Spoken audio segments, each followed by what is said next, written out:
Marisa Stone with Simon Says Social and the Systems Lounge, and I want to welcome you today to the 2017 Business Systems Virtual Summit, where you get to learn all the systems that our speakers use to get stuff done. And today I am super excited to be talking with Sally Hendrick. She is going to tell us all about Facebook ads and warn us not to click that blue button.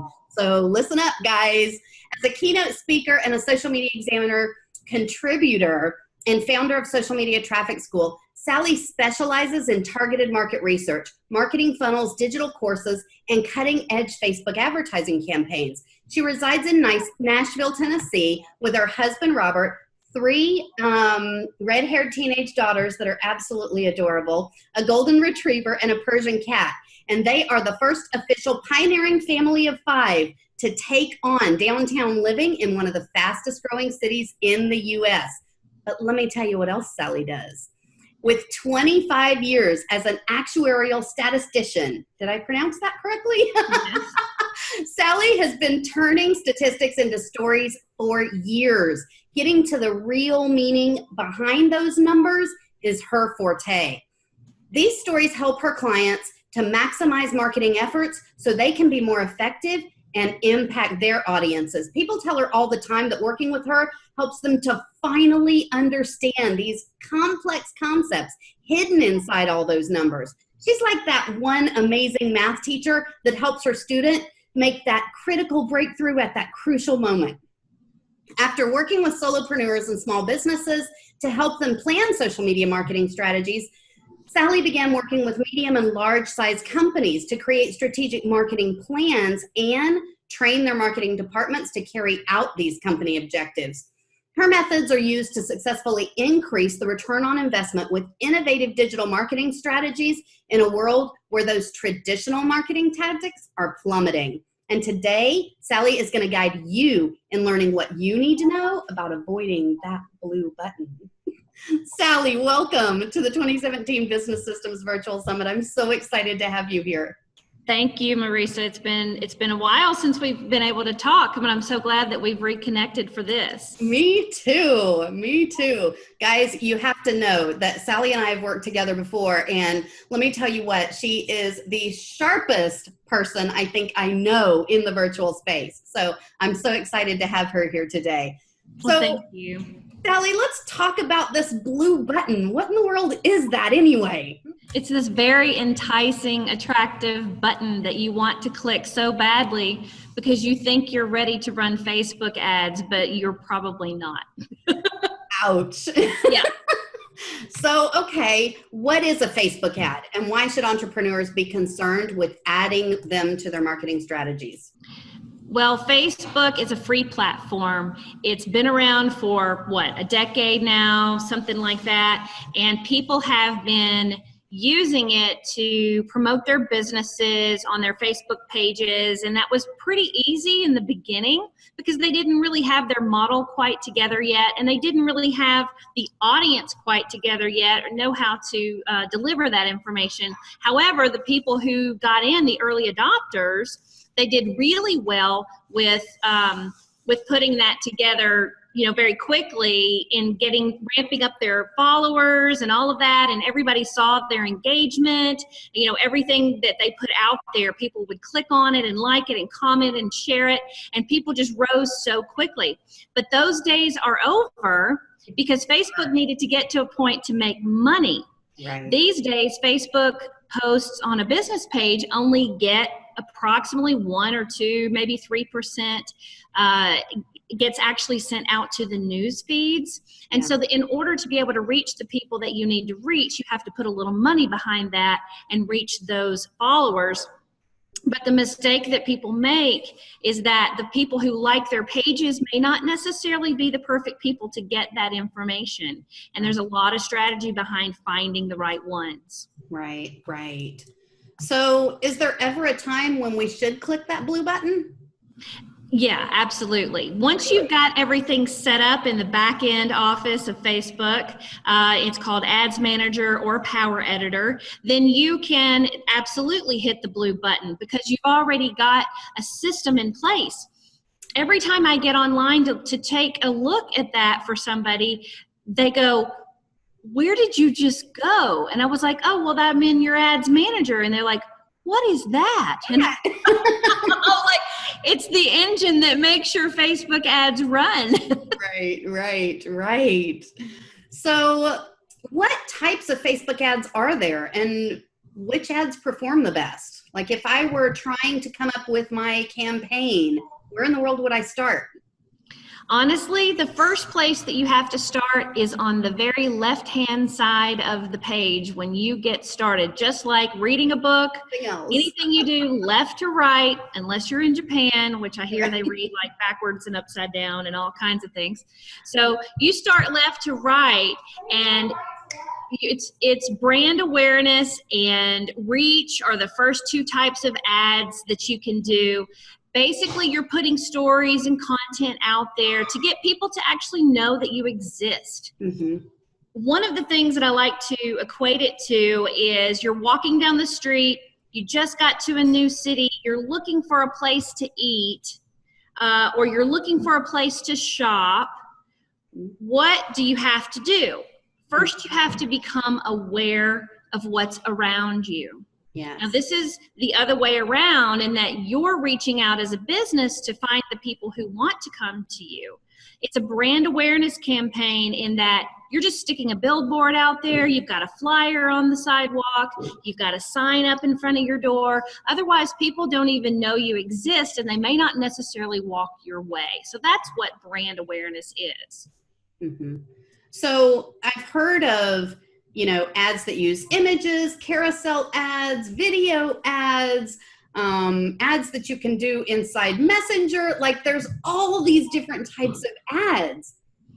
Yikes. Yeah. And that's because you've got to get creative in what you're doing with your advertising campaigns. You can't just have an image or just a video or just, one or the other, and that's it all the time. It's better to change things up.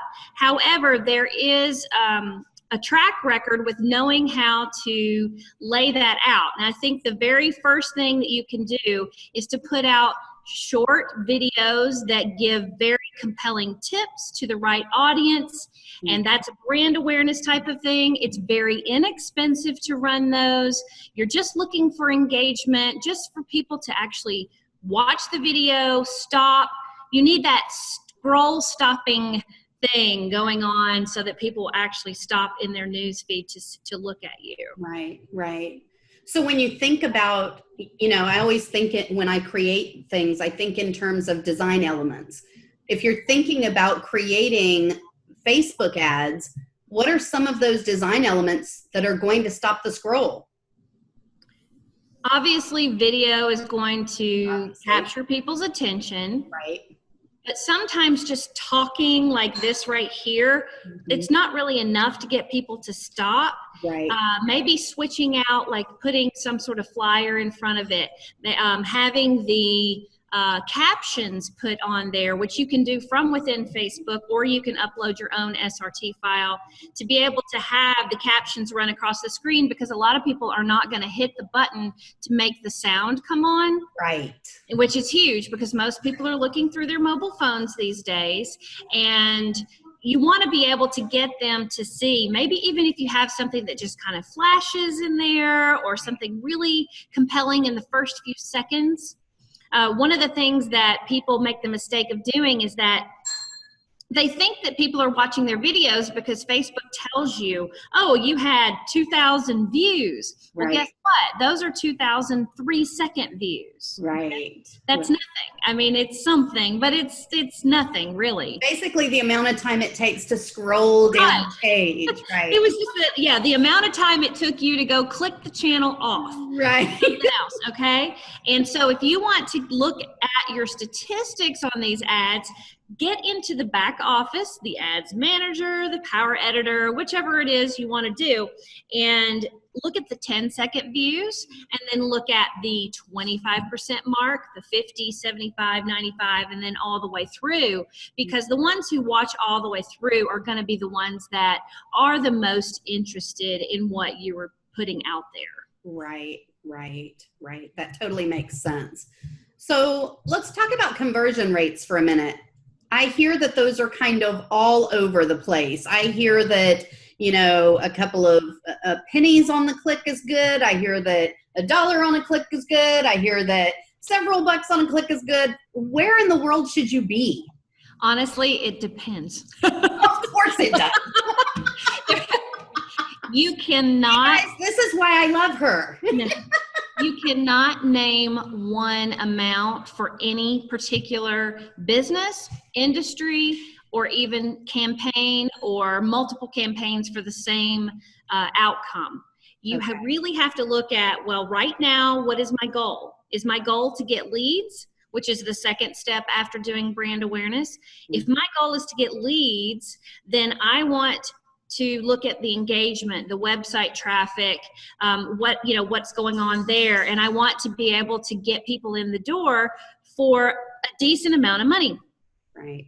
I just recently consulted with a client that was paying another company $5 per lead in their industry.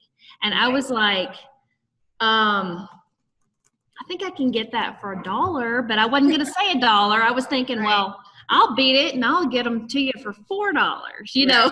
Right. And it was really, really easy because I knew that I would be able to capture the attention of the particular people. I already had their entire demographic and psychographic profiles down. Right. It's just a matter of knowing, do you have a big enough audience? How many people have been watching your videos? How many people have been on your website?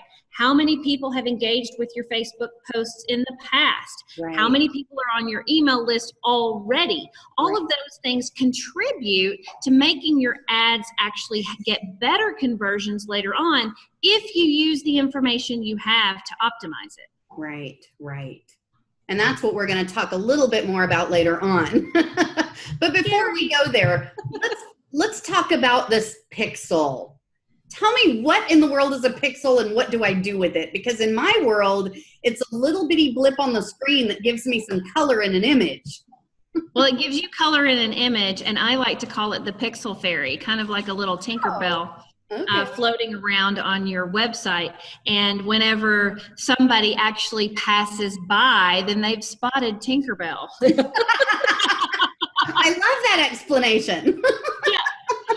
Yeah, I put that in one of my videos, and I'm not sure what I was drinking that day, but it was obviously some glitter. Something. Yeah. The pixel actually, in all honesty, it's just some code, an HTML code. It's one that Facebook has made very easy for us to go and grab and install on our websites or on our landing pages or into our Google tag, containers or whatever. And whenever you put that on your website, it tells the website that if somebody hits this page at all and they want you to put it at the head of the website, meaning that as soon as they hit that page, it's going to count as them hitting the page. Right. Now, from Facebook. But it can, it'll capture it even if you just go there from another place, just like Google Analytics captures it automatically. Facebook will as well. Okay. So, but they won't necessarily know how to put those people in a custom audience for you unless they're logged into Facebook at the same time or came through their Facebook to get it at the same time. Then it can be tracked to a particular person. Got you. Okay. And that's the magic fairy dust. That's the magic fairy dust because, as I say, the fairy then sends a little message back to Facebook and says, I spotted Marisa. She was on my website, by the way. Go stick her in this basket over here. Right. Which makes it really nice because then I'm part of that audience. So the pixel is really a very, very important piece of this entire strategy. In being able to set up. Yes. Yeah. Well, I mean, it's the important piece if you have everything running on your own website or on your own landing pages from in another from an outside system. Right. Facebook recently, just this year actually, has added the option to retarget people who have engaged with your content on your business page. Now that is staying within the Facebook ecosystem. So if you wanted to, you could run an entire campaign in business just through what happens on your Facebook page without ever having to put a pixel on anything. Oh, that's new. That's new. Nice. Not brand new. We've been doing it for a little while, but yeah. They're adding more and more capabilities within Facebook as they approach world domination. Right. That's the goal. Yeah. All right. So let's talk about something that really stresses a lot of my clients out. Split testing. Guys, this is not necessarily we are thrusting you back into your stats class in college when we talk split testing. Sally, can you tell us what split testing is and how we would do that with regard to our Facebook ads? Well, I don't like to split test, to be honest with you, because I already know how to just go pinpoint exactly what I need. Gotcha. So if I do split test, it's because I am maybe changing up a little bit about the audience selection, but there are so many ways that you can split test. For example, if you know that your audience is mostly, well, let's say it's evenly male and female. I have a client who was sending out a campaign for a piece of furniture, and they had a beautiful woman who is now a Victoria's Secret model, by the way, sitting at the desk. Mm-hmm. And what happened was, even though their audience was about 50-50 men and women, 98% of the engagement came from men. Right. So that meant that the budget was being wasted on going out to all of the women in their ad. Right. So we turned off the women in the ad set and we split it into two, and we said, okay, and it was a carousel ad, by the way, which was multiple images that you can scroll through left to right. Right. And what we did was we just changed it so that the first image was the woman at the desk, and we sent that to the men only. And then we had like a living room scene for the women and moved it to the front, and it drastically improved the results for the women's conversion on that. So it can really be something very, very simple that you're tweaking in an ad that will make it perform better. Oh, yeah, absolutely. Okay. And you have to look at the statistics to make sure that you know which direction to take. Right, right, right. So, okay, so I know we are coming toward the end of this interview, but, and I know we're going to dive much deeper into this entire idea of managing your Facebook ads, but can you tell us really quickly, what is the difference between the Power Editor and the Ads Manager? I got that question the other day. Because everybody uses them interchangeably. Yeah, well, these days they are more interchangeable. In the past, the Ads Manager was probably more like clicking the boost button, which is the blue button I said don't click. It didn't really have a lot of features to it. You couldn't dive down and really split things up the way you wanted to, like where you place your ads, either on Facebook or Instagram or in somebody's Candy Crush game or on Forbes magazine. You didn't have those choices in the past. But Power Editor was the way to go there. Power Editor was also the one that would allow you to do the split testing, to dig deeper into the audiences and to expand them even more. And the reason why they have it that way is because Power Editor was for the developers, the really advanced users, the ones who were doing all of different types of programming and things like that, to be able to look at the statistics of Facebook ads. Whereas the Ads Manager was more of like, hey, we've introduced a tool to the world, and the world is not ready for Power Editor. Right. So Ads Manager was just that next deeper step. Well, as time has gone on, Ads Manager just keeps getting more complex, but user-friendly as well. Mm-hmm. And Power Editor keeps getting more user-friendly, but still has the complexities. And now when they test things out to the market, They test it with Power Editor, because that is where the developers can quickly adjust and understand what's happening, whereas the world would kind of lose their minds. I don't know what this is or why I'm looking at it. Yeah. Yeah. That makes a lot of sense. Okay, cool. So is there anything else that we need to know about Facebook ads? Yes.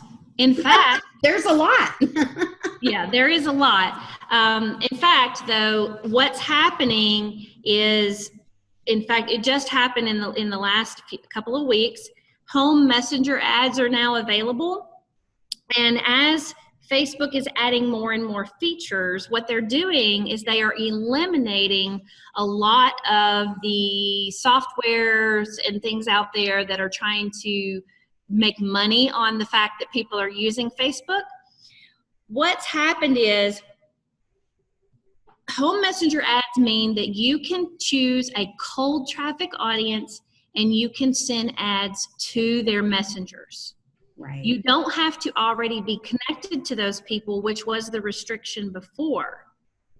Right. And so to be able to actually just go straight to someone and send them a message, it's kind of a dangerous place to go. Mm-hmm. It's kind of like somebody sending you a commercial from television straight to your text message feature on your phone. Right. And you're just like, wait a second, I don't use this for that. Yeah. Yeah. And that's going to be where people are going to have a problem, I think, if they start to use the Home Messenger ads and over abuse those types of things. Yeah. They're going to push themselves right out of the market. Yeah. And be turned off and banned and all of that by the user who can turn that feature off. But Facebook keeps adding more and more features. They've got group analytics now. They've linked groups up to business pages now so that you can actually manage your business better. You can schedule appointments with people within Messenger. It's crazy. You can diary notes about them to be like, oh, this person is somebody I need to follow up with in 2 weeks. Right. And then eliminate all sorts of things on the outside. But that's only within Facebook's ecosystem, so you're still going to need some of the external tools because not everybody's going to be on Facebook. Right. Unless you just make the decision to only work with people on Planet Facebook. Right. And forget Planet Earth. Right. Sally, thank you so much for sharing this information today. I know we're going to dive a little bit deeper in the next interview, but before we leave this one, how can people reach out to you if they want to work with you, touch base with you, access some of your online courses or digital resources? How can they reach out to you? The best way is to go to sallyhendrick.com, or I've got so many others, but sallyhendrick.com will get you there wherever it is that I decide to be, because I am always on the go, moving things around and you know, playing games online, but that you'll always be able to find me there. Fantastic. Thank you so much, guys. And there's also a button below. Sally is sharing some amazing resources with you here today. So click on that button below and access her. Go check her stuff out. You definitely want to get to know her with regard to your Facebook ads, and not clicking that blue button until you're ready, because she is your go-to person with regard to getting your Facebook ads set up in such a way that you can impact your audience. For those of you who are part of the All Access Pass, stick around because we're going to be diving much, much deeper into Facebook ads with Sally in just a little while.